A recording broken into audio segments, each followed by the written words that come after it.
মুসলিম পরিবার যারা এই আন্দোলনে স্বৈরাচারী সরকারের এবং তার পেটুয়া বাহিনীর দ্বারা ভয়ঙ্কর রকম পীড়ন হয়েছে, জুলুম হয়েছে, গুলিতে নিহত হয়েছে, সম্ভব না, একদম পরিবারগুলোর প্রতি আমার গভীর সমবেদনা জানাচ্ছি। যারা নিহত হয়েছেন, শহীদ হয়েছেন, গণতন্ত্র ফেরানোর জন্য যারা জীবন উৎসর্গ করেছেন তাদের প্রতি গভীর শ্রদ্ধা জানাচ্ছি, তাদের আত্মার মাগফিরাত কামনা করছি। যারা আহত হয়েছেন আল্লাহ যেন তাদেরকে দ্রুত আরোগ্য করেন, সুস্থতা দান করেন। বন্ধুরা, আপনারা জানেন এক ভয়ঙ্কর দানব সরকার দীর্ঘ 15.5 বছর জাতির ঘাড়ের উপর চেপে বসেছে। এই দেশ যেন এক বিষাক্ত বাতাসের মধ্যে বন্দী হয়েছে। মানুষ মুক্তভাবে নিঃশ্বাস নিতে পারছে না, মানুষ খোলা বাতাসে বিচরণ করতে পারছে। দেশের সকল নাগরিকই এক ধরনের বন্দিশালায় জীবনযাপন করতে হয়েছে শেখ হাসিনার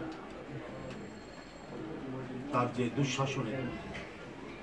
কেউ কথা বলতে ভয় পেত, কেউ স্বাভাবিকভাবে চলাচল করতে ভয় পেত, এমনকি কেউ বাড়িতে থাকতেও ভয় পেত যে কখন তাদেরকে ধরে নিয়ে যাবে, কখন আয়না ঘরে নিয়ে যেয়ে রাখবে, কখন অদৃশ্য করে দেবে, গুম করবে এবং ক্রস ফায়ারে কারো মৃতদেহ পাওয়া যাবে খালের ধারে, বিলের ধারে অথবা নদীর ধারে। এই পরিস্থিতি বিরাজমান ছিল দীর্ঘ 15.5 বছর। এর মধ্যে দিয়েই আমাদের জীবনযাপন করতে হচ্ছে। এখন দেশে মানুষ মুক্তভাবে নিঃশ্বাস নিতে পারে, চলাচল করতে পারে।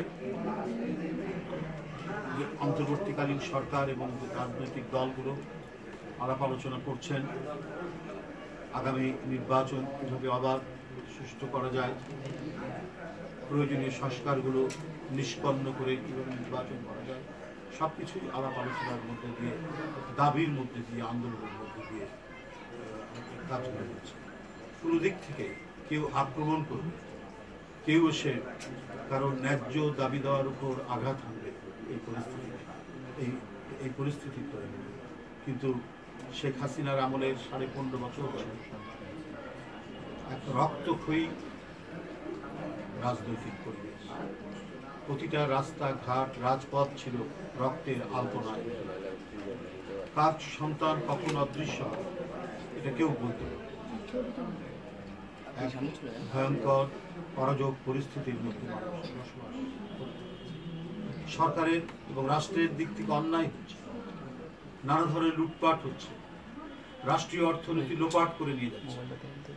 কিন্তু কেউ যদি স্বাধীনভাবে মতামত প্রকাশ করতে এই বিষয়ে, কেউ যদি সত্য কথা, সত্য কথনের জন্য তার